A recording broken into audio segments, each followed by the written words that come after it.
Voilà. Le plaisir est à nous de vous savoir nombreux devant vos postes téléviseurs, chers téléspectateurs, fidèles de cette émission chez les artistes, ce grand rendez-vous culturel.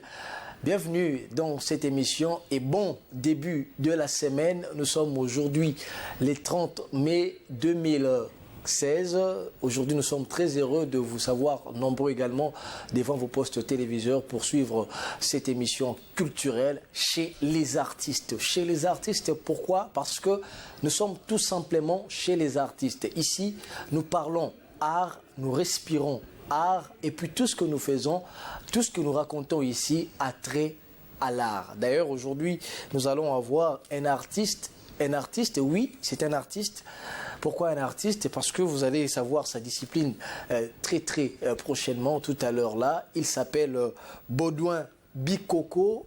Il est là avec moi sur ce plateau, à qui d'ailleurs je dis bonjour Monsieur Baudouin. Bonjour Monsieur Beled. Vous allez bien? Oui, ça va très bien, merci. Bienvenue dans Chez les artistes. C'est la deuxième fois que je vous reçois dans cette émission. C'est toujours un plaisir de revenir chez les artistes. Baudouin Bikoko, chers téléspectateurs qui est avec moi sur ce plateau, est photographe. Oui. Vous êtes également activiste, archiviste, voulais-je dire, et puis vous êtes promoteur culturel. C'est ça. D'abord, j'aimerais qu'on aille mollo avant de continuer. Vous êtes photographe. Oui. Est-ce que la photographie fait partie de l'art? Oui, exactement. La photographie, c'est une discipline artistique qui est englobée dans ce qu'on appelle l'art plastique.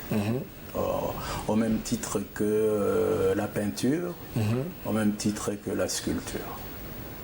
Alors, en même temps, vous êtes archiviste. Oui, je suis archiviste parce que je fais un travail sur le plan photographique, de répertorier, et puis de conserver, et aussi de promouvoir l'œuvre photographique. C'est pour ça que je suis... Comment ça se fait? Comment est-ce que vous procédez? Vous collectionnez les photos? Ou bien ce sont vos propres photos? Non, c'est au-delà de moi-même. Les archives, c'est au-delà de moi-même. Je recherche. D'abord, je fais un travail de recherche parce que la photographie, c'est la discipline artistique qui est méconnue dans notre pays. Oui. Pourtant, depuis les années 20, la photographie a existé. Le noir, commençons par... Congolais. Non, d'abord le noir, c'est des coastman qu'on appelait, les US africains, les anglophones qui sont venus à Matadi et qui ont travaillé pour le compte de la colonie. Ils faisaient des photos d'identité par exemple. Et puis ils sont allés jusqu'à faire les photos des chefs coutumiers, les photos des villages. Et à l'époque, le noir qu'on trouvait au Congo ici qui était photographe, c'était des coastman, donc les anglophones. Alors, est-ce que la photographie, peut-on dire, est les précurseurs du cinéma? Sans la photographie, le cinéma n'aurait pas vu le jour. En fait, la photographie, c'est le prolongement. S'il vous plaît, le cinéma, la vidéo, cela n'est que la prolongation de la photographie. La photographie, c'est des images qui ne bougent pas. Et un effort a été fait sur le plan des études pour pouvoir donner un mouvement aux images. Voilà. C'est ça le cinéma. Mais d'abord, il y a la photographie. Alors, rapidement, avant d'entrer vraiment dans les vifs du sujet, le sujet est d'ailleurs là sur le bas de votre écran, chers téléspectateurs, mais avant d'entrer dans les vifs du sujet, puisqu'on a parlé de la photographie, vous êtes photographe. Pour devenir photographe, qu'est-ce qu'il faut faire? Parce qu'aujourd'hui, excusez-moi, aujourd'hui, on a l'impression que tout le monde est photographe. Vous allez dans des places de tourisme, peut-être ici à Kinshasa, je parle de la place des évolués, vous avez des photographes, des gens qui viennent faire des photos. Moi, à la maison, je peux prendre une photo. Bien sûr. Et il y a quelqu'un qui, puisqu'il sait faire des photos, il est allé créer, je sais pas, une maison pour prendre des photos, ainsi de suite. Il s'est fait de l'argent avec cela. Alors, vous également, vous dites être photographe. C'est qui un photographe et comment devenir photographe? Bon, il faut faire la part des choses. Il est vrai qu'aujourd'hui, tout le monde a à sa portée un appareil photo. Le GSM prend des photos. Nos appareils téléphoniques prennent des photos. Mais il y a une différence. Je peux même vous poser la question, je crois que chez vous à la maison, vous avez un GSM, madame a un GSM, les frères et sœurs ont un GSM. Vous faites des photos. Que deviennent ces images-là? Il y a très peu de gens qui prennent leurs appareils pour aller au laboratoire et faire des tirages de photos. Très bien. Il y a des millions de photos, des images qui disparaissent. Donc à ce moment-là, on ne peut pas dire qu'on est photographe. Photographe amateur, oui, mais photographe professionnel, non. Moi, je fais des photos. Voilà, comme ce que nous voyons en ce moment sur le. Ça, ce sont vos photos. Ça c'est une photo qui vient de ma collection. Voilà. En fait, c'est Papa Wemba avec Pépé Feli au bar Tam Tam. Ok. Nous sommes là au début de l'orchestre Zaiko Langalang. Très bien. Alors, par honnêteté intellectuelle, il faut que je dise que cette photo-là, c'est une photo qui vient d'un album d'un monsieur qui s'appelait Mongombe. Très bien. C'était un amoureux des Zaiko Langalanga. Il a un grand album avec toutes les anciennes photos des Zaiko à l'époque. Donc c'est son fils qui a publié cette photo-là. Ok, rapidement, si on peut revenir, donc c'est-à-dire qu'un photographe, il y a une différence entre un photographe professionnel et un photographe amateur, disons. Dans la photo, d'une manière générale, il y a des disciplines. Il y a des photographes de studio, il y a des reporters photographes qui travaillent pour des journaux, il y a des portraitistes, il y a des photographes d'art, il y a des photographes qui accompagnent les scientifiques dans les recherches scientifiques. Il y a tout un tas de disciplines photographiques au sein de la photographie. Ok? Mais moi, je ne considère pas le type qui a son appareil GSM et qui prend des images, je ne le considère pas comme étant un photographe. C'est un amateur de la photographie. Parce que les images qu'il prend, elles vont aller nulle part. Voilà. Très souvent, on va voler les GSM, on va changer un appareil, ces images-là disparaissent. Or, il est de la responsabilité d'un photographe qui a fait des images de pouvoir les conserver. Très bien. Alors, rapidement, avant de passer vraiment dans le vif du sujet, puisque la photographie est une discipline de l'art, donc on va à l'école pour apprendre la photographie. On va à l'école, on va à l'université pour apprendre la photographie, sous d'autres cieux évidemment. Et à Kinshasa, ça n'existe pas? Non, ça n'existe pas encore. Voilà. On continue, vous êtes aussi promoteur culturel. Là, je rappelle aussi à nos téléspectateurs que vous avez une émission ici, Instant Photo, où vous essayez de faire vivre les photos des photographes qui sont déjà partis et ceux qui sont vivants. Alors, aujourd'hui, M. Baudouin Bikoko, on va parler de l'essor de la culture congolaise de manière générale.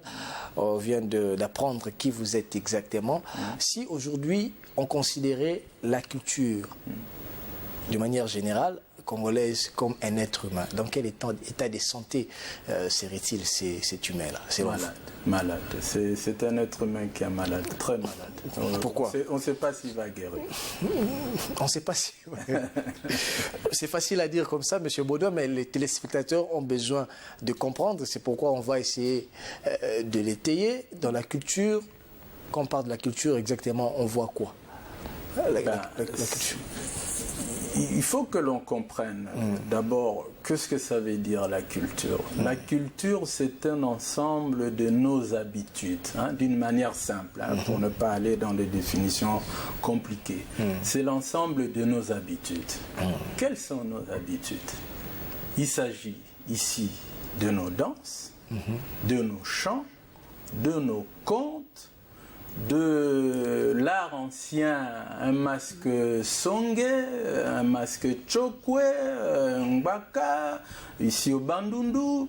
Il s'agit de la littérature, si on en vient sur le plan moderne, il s'agit du théâtre, de notre cinéma, de la peinture, de la sculpture, et j'en passe. Le tout fait ce qu'on appelle la culture congolaise. Voilà, d'une manière simple. Et vous avez dit tantôt qu'aussi la culture congolaise, on l'a comparé à un être humain, ça serait un être humain malade, très malade même. Et qu'on ne sait pas si cet être humain sera guéri. Bon, pourquoi vous le dites? Écoutez, nous partons dans la période coloniale. hein. Le théâtre était en essor. Beaucoup de gens connaissent le nom de Mongita. Hein. Mongita, c'était un artiste multidisciplinaire. Il était homme de théâtre, de cinéma, il était peintre parce qu'il avait rencontré un certain Marquez qui était un peintre portugais africaniste qui passait ici. Ils ont travaillé, ils ont fait de la peinture. Donc déjà, dans les années 40 et 50, la culture connaît un essor. Vous connaissez Wendo, vous connaissez Adou Elenga, vous connaissez Lucie Yanga. Donc ça, c'est la naissance de notre culture, que ce soit sur le plan théâtral ou sur le plan musical. Et cela devait continuer. Mais on constate malheureusement que depuis l'indépendance de notre pays, la culture a été laissée à l'abandon. Si les artistes eux-mêmes ne font pas un effort pour créer et aussi pour promouvoir ce qu'ils créent, on ne parlera pas de la culture au Congo. Mais pourtant, il y a des disciplines de l'art, s'agissant de la culture, qui d'ailleurs évoluent très bien au pays comme à l'extérieur. Je parle par exemple de la musique. Est-ce que vous trouvez que la musique évolue très bien? Moi, je vous dis que non. Je vous dis que non pour avoir travaillé dans la musique aussi. Ceci dit en passant, je peux vous dire ici, je ne le dis jamais, parce que je n'en fais pas mon fonds de commerce, mais j'ai écrit quelques pages de l'histoire de notre musique avec l'orchestre Wenge Music. En 1989, je les ai emmenés pour la première fois en Europe et nous avons fait ce qu'on avait appelé European Tour Wenge Music. La tournée européenne. La toute première en 89, fin 89, début 90. Et je vous dis, pour avoir fréquenté ces secteurs-là, ça ne marche pas. Ça ne marche pas du tout. Parce que quand un orchestre de la trempe de Viva la Musica, ou même l'Ok Jazz à l'époque de Franco, même le vieux Lutumba, posait lui la question, quand il sort un disque, il y a combien d'exemplaires vendus? Mais ça, c'est même en Europe, on est buté à ce même problème. Non, pas du tout, parce que moi je connais des artistes occidentaux qui n'ont sorti qu'un seul tube et qui en vivent des années et des années. Ça veut dire que ça se porte bien. Il y a un problème qui se pose au niveau rentabilité. Les artistes meurent pratiquement pauvres. Ils meurent pauvres. Est-ce que Papa Wemba aussi est mort dans ces conditions? Je ne sais pas, je ne pourrais pas répondre, je ne connais pas ses avoirs, mais je peux m'imaginer que ce n'était pas la grande richesse. Alors il n'y a pas que la musique, moi j'ai pensé plutôt comme d'autres téléspectateurs aussi que c'était un secteur qui évoluait. Il y a aussi d'autres disciplines, je parle des arts plastiques par exemple. Aujourd'hui nous avons l'impression que les Congolais sont beaucoup plus consommés, les artistes congolais sont beaucoup plus consommés par les Européens, les Américains sous d'autres issues, à travers les arts plastiques, à travers la peinture, la sculpture par exemple. Mais laissez-moi vous faire un bilan sombre de l'art plastique. Quand vous parlez des artistes congolais qui sont consommés à l'extérieur, il y en a combien? Il y en a plusieurs, je peux citer quelques-uns ici, je peux parler de Boutembe, je peux parler de Diki Songele, de Steve Bandoma par exemple. Non, c'est un milieu que je connais, que je fréquente, je suis moi-même artiste. Non seulement je connais le milieu d'artistes congolais, mais je connais aussi le milieu de consommateurs qui consomment l'art congolais. Je vais vous citer quelques noms. Le numéro 1 des artistes congolais consommés à l'étranger, c'est Chéri Samba. À égalité avec Bodis Kingelez, que beaucoup de gens ne connaissent pas. Lui, il était dans l'art contemporain parce qu'il est mort il y a 2 ans. Il créait des maquettes futuristes. Et ça marchait très bien pour lui. Il y a eu aussi l'artiste Moquet. Donc, Chéri Samba et Moquet sont des artistes populaires, c'est-à-dire des autodidactes. Ce ne sont pas des artistes qui ont fréquenté l'Académie de Beaux-Arts. C'est ce courant-là qui marche très bien à l'Occident. Mais il n'y a pas plus de 10 artistes. Beaucoup d'artistes dont vous allez citer les noms ici, ils ne sont pas connus à l'étranger. Très peu de galeries exposent les œuvres de nos artistes. C'est un leurre de dire que ils sont consommés. Il y en a combien? Aujourd'hui, je vous ai cité ces deux-là. Il n'y a pas de galerie d'art ici au Congo? Il n'y en a pas. Il y en a pas. Êtes-vous sûr? Mais certain. Il y en a quelques-unes à Lubumbashi. Non, il n'y a pas de galerie, il y a un musée. Il y a un musée à Lubumbashi, là où il se passe des expositions. En dehors de ça, il y a l'Étoile, donc une émanation de l'Institut français qui est à Lubumbashi. Et puis les amis des Picha donc, ont aussi. Donc c'est à compter du bout de doigt. Oui. Oui. Mais pourtant, on a l'impression que c'est un secteur de l'art qui évolue très bien pour ceux qui le font. Vous avez dit qu'on a l'impression, ce n'est qu'une impression. Et si nous parlons du théâtre, par exemple, le théâtre congolais existe-t-il toujours? Comme les autres disciplines artistiques, le théâtre congolais existe, mais pour la consommation extérieure. Nos troupes de théâtre sont invitées dans des festivals, vont jouer en Belgique, en France, à Avignon, voilà quoi.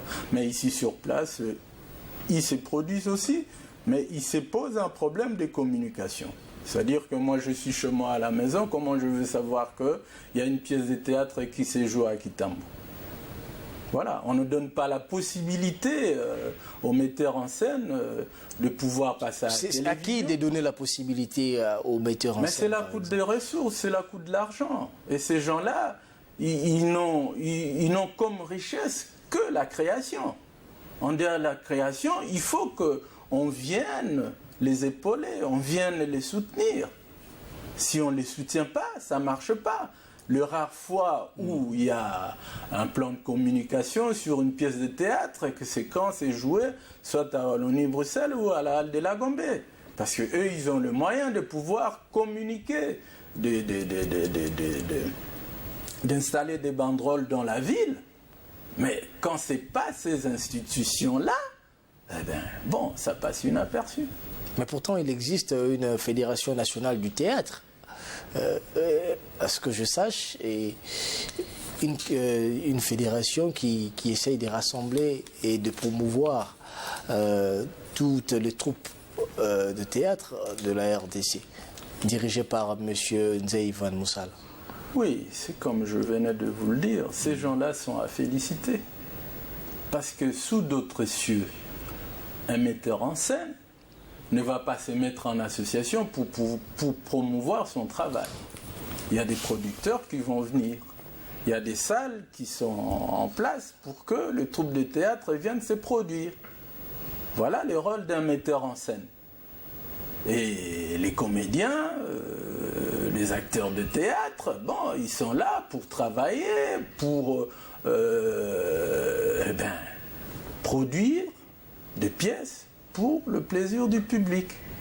Mais vous voulez que le metteur en scène soit en même temps le producteur, en même temps le type qui est propriétaire d'une salle de théâtre, et tout ça, ça ne marche pas. Ces gens-là sont à féliciter. C'est comme je vous ai dit tout à l'heure, si les artistes ne font pas ce qu'ils font, l'art n'existerait pas au Congo, la culture serait nulle. Savez-vous que les pygmées de l'Équateur ou du Haut-Zaïre, ils font des tournées mondiales en passant par Kinshasa. Mais cela n'est pas connu. Il faut que des gens partent de l'étranger, viennent ici pour dire « Waouh, mais c'est formidable ce que font les pygmées. » Mais nous, on a les yeux bandés. L'État a démissionné. En ce qui concerne la culture, parce qu'on parle de la culture ici. Ouais. Alors, M. Baudouin, si effectivement il y a un problème dans presque toutes les disciplines, je voulais parler en passant d'une autre discipline, je voulais parler de l'architecture, je voulais parler d'autres disciplines de l'art, mais on s'arrête là. J'aimerais savoir, dans l'ensemble, vous avez peint un tableau sombre de la culture. Ouais. Le mal, c'est où le mal, le problème? Le problème, c'est qu'il n'existe pas de politique culturelle. Mais moi, je vous dis, la nature et la culture sont le moteur de développement de notre pays demain. Il faut que nos politiques, il faudra que nos décideurs ouvrent les yeux. La nature et la culture valent plus que les diamants, valent plus que tout ce que nous avons en sous-sol. Mais il faut que des politiques adéquates soient mises en place. Même au niveau du budget, par exemple, de la culture a pratiquement le cadet, disons, c'est les cadets de tous les ministères en termes de budget. C'est les mots qui l'associent pas. Est-ce que c'est parce que notre culture n'est pas si performante, par exemple? La culture, c'est pas comparable. Hein. On ne peut pas dire ça égale. Non, par exemple, en deux. Égypte, par exemple, la culture occupe la première place. Oui, parce que les Égyptiens ont compris. Bon, vous parlez de l'Égypte, c'est une grande civilisation. Hein, donc, ils ont compris depuis des millénaires ce que ça représentait la culture. Ça rapporte de l'argent. Des millions de touristes vont visiter l'Égypte pour sa culture. C'est possible pour nous aussi, parce que le patrimoine est là. Il suffit seulement de l'exploiter, d'avoir de bonnes politiques. Regardez, vous avez vu par exemple, je vais faire du coq à l'âne, vous avez vu par exemple comment travaille Florent Ibenge. Il a des ambassadeurs de sport. Hein, j'ai oublié le nom, qu'on m'excuse, le nom de ces garçons-là qui est l'ambassadeur, qui va dans des pays regarder, prendre des contacts et tout ça. On pourra faire la même chose pour la culture aussi. C'est-à-dire que le ministère de la Culture peut appeler autour de lui de consultants, de gens qui en la matière ont une certaine connaissance, de manière à promouvoir cette culture. On ne peut pas continuer comme ça, c'est pas possible. Il faut que les choses changent. Mais pourtant, dans l'organisation, il y a un fonds national, un fonds pour la culture, oui, n'est-ce pas? Et puis il existe aussi la SOCODA, la Société congolaise de droits d'auteur et de droits voisins. Et toutes ces structures-là, je crois que ça t'aide à ce que les artistes puissent vivre de leurs œuvres. Bon, la SOCODA et le Fonds de promotion culturelle, c'est un peu différent. Hein. Donc la SOCODA s'occupe de récupérer les droits des artistes. Par contre, le Fonds de promotion culturelle, je crois que ce fonds, il a dans ses attributions de pouvoir soutenir les projets culturels. Voilà, promouvoir les artistes. Oui, mais bon, j'ai comme l'impression que... Vous, par exemple, vous êtes promoteur culturel. Combien de fois vous avez été... Je suis allé voir le gens du fonds parce que j'avais un projet d'exposition photographique qui devait en fait être suivi de la publication d'un livre qui était le répertoire de tous les photographes congolais connus jusqu'à ce jour.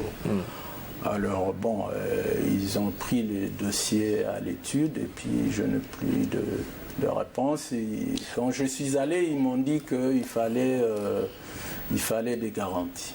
Si j'ai une parcelle, si j'ai une voiture... Ça se passe comme ça? Bon, c'est ce qu'on m'a dit en tout cas. Mais j'ai reçu sur ce même plateau plusieurs artistes qui ont abordé le sujet dans le même sens que vous, qui ont frappé plusieurs fois au Fonds de promotion culturelle. Malheureusement, pas de suite. Est-ce que cela veut dire que dans ce domaine-là, on fait sourde oreille aux artistes? Bon, c'est-à-dire, c'est quoi ces fonds-là? En fait, on va partir du début. Hein. Le fonds de promotion culturelle, c'est une émanation d'un fonds qu'on avait appelé ici à l'époque, pendant la Deuxième République, le fonds Mobutu Sese Seko. C'est-à-dire qu'il y avait de l'argent pour soutenir les artistes, pour acheter les œuvres des artistes, de manière à faire vivre des artistes. Par exemple, quand on construisait un immeuble, la construction par exemple du Palais du Peuple, il y avait dans le budget de construction une infime partie, un pourcentage, qui devait servir à l'achat des œuvres. C'est comme ça, quand vous allez aujourd'hui au Palais du Peuple, vous allez trouver des tableaux de Mavinga, de Ndamvu, des sculptures de Liolo, et j'en passe. Voilà à quoi ça servait ces fonds-là au départ, l'achat. Ensuite, on a voulu faire du fonds Mobutu Sese Seko quelque chose de grand pour non seulement acheter des œuvres, mais aussi soutenir des projets culturels. Mais jusque-là, rien n'a été fait. On est incapable, dans notre pays, de sortir un catalogue qui va faire la rétrospective des œuvres artistiques de notre pays. S'il faut sortir un catalogue, c'est soit des privés qui le font, ou alors des gens qui viennent de l'étranger.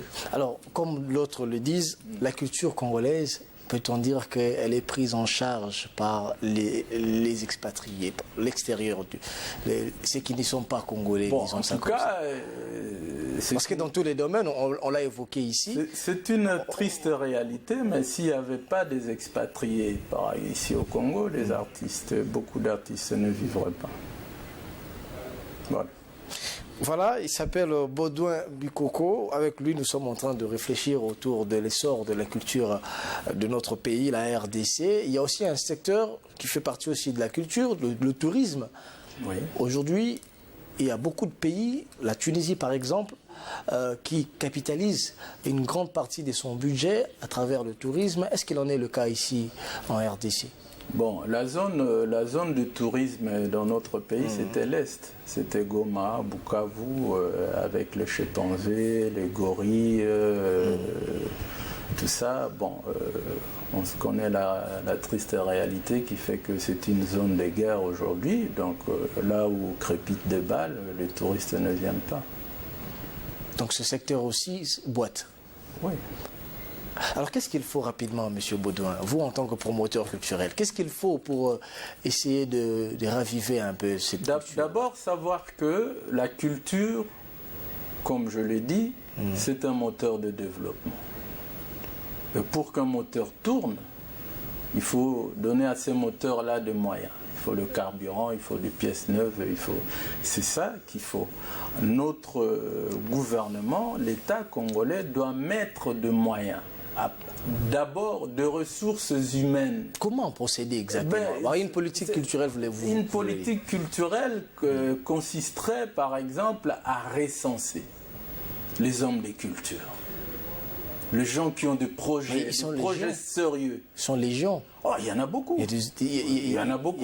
Il y a ceux qui ont de grands noms, il y a aussi ceux qui le nom importe peu. Moi, j'ai beaucoup de respect pour des gens comme le professeur Yoka, qui est un éminent professeur, qui est un écrivain, un homme de culture.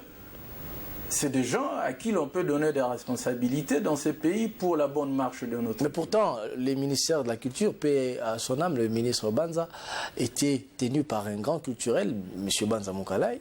Évidemment. On a apparemment connu le même problème. Vous avez bien dit, paix à son âme, mais Banza Moukalai, c'est un politique. Il va faire combien de temps au ministère de la Culture ? 3 ans, 4 ans ? Par contre, la politique culturelle ou les politiques culturelles, on doit les pérenniser. C'est-à-dire qu'autour du ministère, il faut des structures qui restent là pour travailler, pour créer, pour faire sortir des projets. Donc vous plaidez pour la création d'une structure parallèle au ministère de la Culture ? Évidemment. Qui aura pour quelle attribution ? Écoutez, les projets culturels. Mais il y a les FPC, les fonds de promotion culturelle, ça existe ? Non, le fonds de promotion culturelle, c'est pour soutenir. Voilà. Et quel genre de structure vous voulez ? Mais des structures qui mettent des projets en place pour le sort, pour la promotion de notre culture. Dans ces pays, il y a déjà eu une fois une biennale ici. C'est-à-dire qu'on a regroupé tous les artistes, toutes les disciplines artistiques sur une place et les gens sont venus voir, découvrir. Nous pouvons refaire la même chose. Il y a ce qu'on appelle le mécénat d'entreprise. C'est-à-dire que les entreprises ont l'obligation de soutenir des projets culturels et en échange, l'État donne des facilités, par exemple des facilités fiscales à ces entreprises-là. Parce que quand on fait un méga concert, combien ces entreprises-là dépensent? Et c'est pour quel but? C'est pour le divertissement, c'est bon. Mais ça dure combien de temps? Nous voulons des choses qui vont rester. Si la Deuxième République, sous la houlette du président Mobutu, n'avait pas eu l'idée de créer ce qu'on a appelé l'anthologie de la musique congolaise, zaïroise à l'époque, il y a une certaine génération qui n'aurait pas connu Wendo, qui n'aurait pas connu Adou Elenga, qui n'aurait pas connu Lucie Yenga. Merci beaucoup, M. Baudouin et puis Coco. Je crois que nous sommes arrivés à la fin. On a beaucoup de choses à dire. Je crois qu'on aura le temps prochainement peut-être de vous avoir sur ce plateau. Parce qu'il y a des choses à dire. La télé, c'est le temps. Merci beaucoup. Vous êtes photographe, je rappelle. Vous êtes aussi archiviste, mais également promoteur culturel. Merci d'avoir répondu à notre invitation. Oui, c'était un grand plaisir pour moi de partager avec vous, et là je lance l'idée que le débat est là, que les intellectuels, que tout ce qui s'intéresse à la culture saisissent là-bas le banc, qu'on se retrouve et qu'on puisse débattre de la culture de notre pays. Très bien, donc vous pouvez nous contacter pour passer prochainement sur ce plateau, essayer de parler autour de la culture congolaise.